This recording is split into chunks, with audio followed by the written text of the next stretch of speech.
Welcome to ITM Tutorials.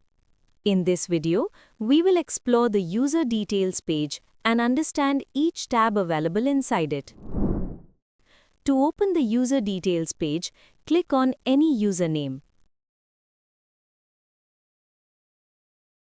Now, let's start with the Basic Information tab. This tab displays all primary user details such as name, username, email, designation, company, location, and contact details.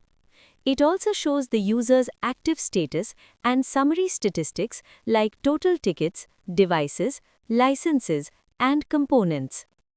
Now, let's move to Permissions. The Permissions tab shows all modules the user has access to.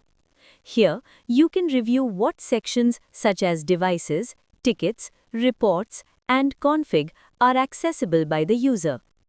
Now, let's move to Devices. The Devices tab displays all hardware devices assigned to this user. You can view device tag, device name, model, manufacturer, serial number, and checkout details. Next, Licenses. This tab shows software licenses allocated to the user.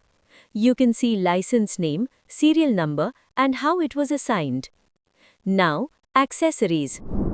The Accessories tab lists all accessories checked out to the user. Next, Consumables. This section shows consumable items issued to the user. Now, Components.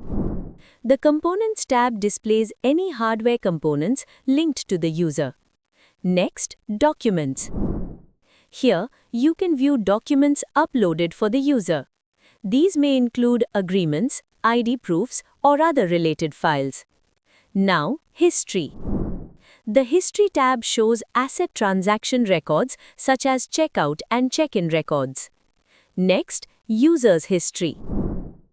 This section tracks changes made to the user profile. Now, Tickets. The Tickets tab displays all service tickets raised by or assigned to the user. Now, let's look at the action icons available on the top right. First, Edit User. Clicking this icon opens a pop-up where you can update user information. Next, Print Label. When you click Print Label, the system generates a printable user label with a QR code and basic user details.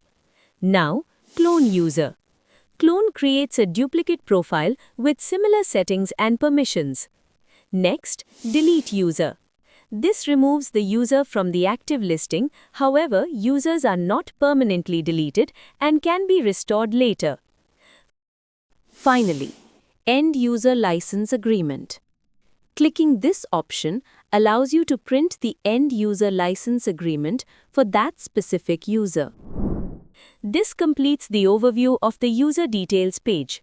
In the next video, we will explore advanced user management features in more detail. Thank you for watching ITM Tutorials.